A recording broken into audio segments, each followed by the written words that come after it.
चौथे चरण का लॉकडाउन 31 मई को खत्म हो रहा है।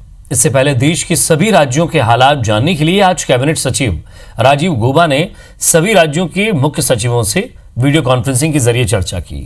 बीसी में शामिल छत्तीसगढ़ के मुख्य सचिव आरपी मंडल ने भी कैबिनेट सचिव को अहम सुझाव दिए। बताया जा रहा है कि राज्य सरकार अंतर्राज्यीय आवागमन को लेकर अब भी प्रतिबंध के पक्ष में है, क्योंकि छत्तीसगढ़ में अभी कोरोना पॉजिटिव आए ज्यादातर प्रवासी मजदूर हैं। ऐसे में राज्य सरकार अंतर्राज्यीय आवागमन को खोलने के पक्ष में नहीं है। इससे पहले हुई केंद्रीय कैबिनेट सचिव की बीसी में स्वास्थ्य सचिव निहारिका बारिक सिंह और खाद्य और परिवहन सचिव डॉक्टर कमलप्रीत सिंह शामिल हुए। इन अधिकारियों ने कोरोना रोकथाम और प्रभावितों के इलाज समेत परिवहन, आर्थिक गतिविधियों के संचालन, प्रवासी श्रमिकों की समस्याओं के निराकरण समेत कई दूसरे मुद्दों पर विस्तार से चर्चा हुई।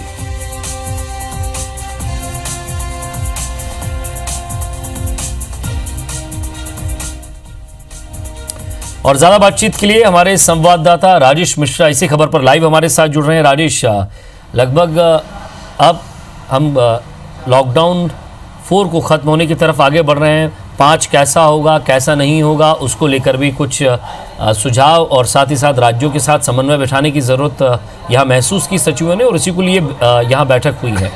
छत्तीसगढ़ को लेकर आने वाले समय में कैसा गाइडलाइन हो सकता है, गाइडलाइन की सीमाएं कहाँ तक जा सकती हैं और छत्तीसगढ़ वासियों को क्या छूट मिल सकती है, इसके बारे में क्या क्या चर्चा हुई है?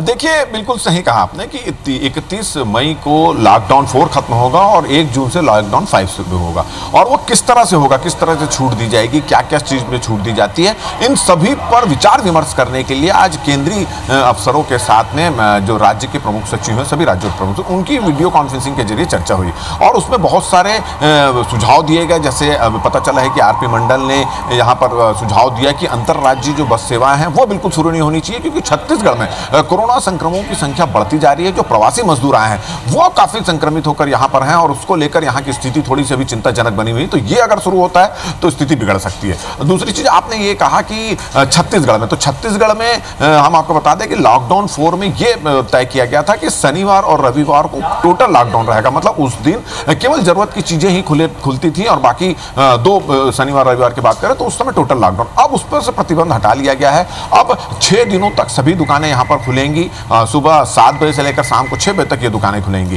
तो ये एक महत्वपूर्ण निर्णय यहाँ पे लिया गया। इसके अलावा शादी के और मृत्यु के जो होती हैं उस पर उसके जो कार्यक्रम होते हैं उसके लिए लगातार यहाँ पर आवेदन आ रहे हैं। तो उसको लेकर भी एक अधिकारी एसडीएम जो उसको नियुक्त कर दिया है कि अगर ऐसे कोई आवेदन आते हैं तो उस पर अनुमति दें और सीधा सीधा निर्देश दिए गए ऐसे आवेदन आ रहे हैं उन लोगों पर कि 50 से ज़्यादा शादी में नहीं होना चाहिए और 20 से ज़्यादा अगर कोई मृत्यु हो जाती है अंतिम संस्कार के कार्यक्रम वहाँ पर नहीं होना चाहिए। इसी तरह क्वारंटाइन सेंटर में लगातार अव्यवस्था की बात आ रही है, तो उसकी व्यवस्था को दुरुस्त करने के लिए उसके लिए भी एक अधिकारी को नियुक्त कर दिया गया है। जैसे पता चला है कि तहसीलदार और जो शादी और मृत्यु की जो इजाज़त है वो एसडीएम और तहसीलदार यहाँ पर देंगे। तो इस तरह की यहाँ पर व्यवस्था की गई है। और इसी तरह प्रत्येक क्वारंटाइन सेंटर की जो निगरानी के लिए एक जोनल अधिकारी को यहाँ पर नियुक्त किया गया। तो ये बहुत सारे महत्वपूर्ण निर्णय आज यहाँ पर लिए गए हैं। और ये जो निर्णय लिए गए हैं कि 6 दिन दुकान खोले जाने का और जो शनिवार और रविवार को जो दुकानें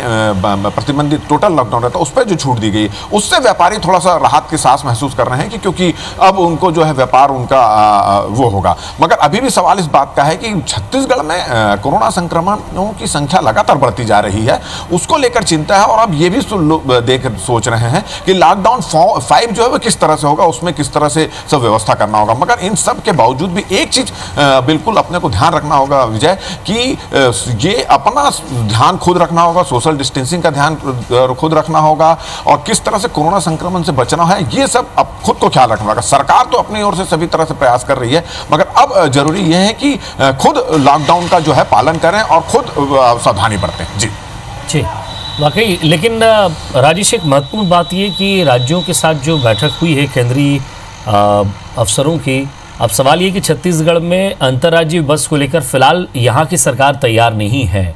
ऐसे में क्या रास्ता निकल सकता है, क्योंकि एक गतिविधि ये भी ज़रूरी चाहते हैं लोग ताकि इस पर सरकार का ध्यान हो?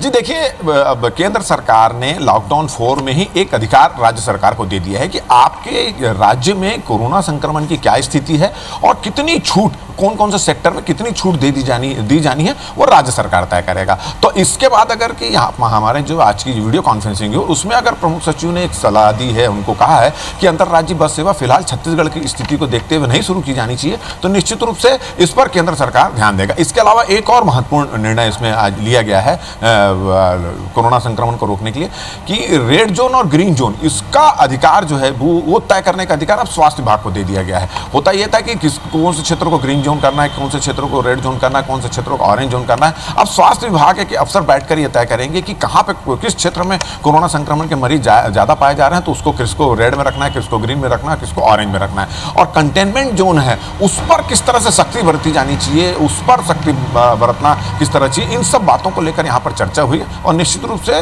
छत्तीसगढ़ की स्थिति को देखते हुए यहाँ के अफसरों ने जो सुझाव दिए हैं केंद्रीय अफसरों को, तो उस पर बिल्कुल ध्यान दिया जाएगा। और चूंकि अधिकार पहले से मिल गया है तो ऐसा लगता है कि जो मांग की गई है वो केंद्र सरकार द्वारा उसकी इजाजत दे दी जाएगी। जी शुक्रिया राजेश इस तमाम बातचीत के लिए। तो एक बैठक और बैठक के बाद शायद हल निकलता हुआ, क्योंकि छत्तीसगढ़ में लगातार जो लॉकडाउन के बाद अलग अलग गाइडलाइंस आ रही है, लोग भी चाहते हैं कि धीरे धीरे वो भी अपने व्यापार की तरफ, उद्योग की तरफ, अपने कामकाज की तरफ बढ़े।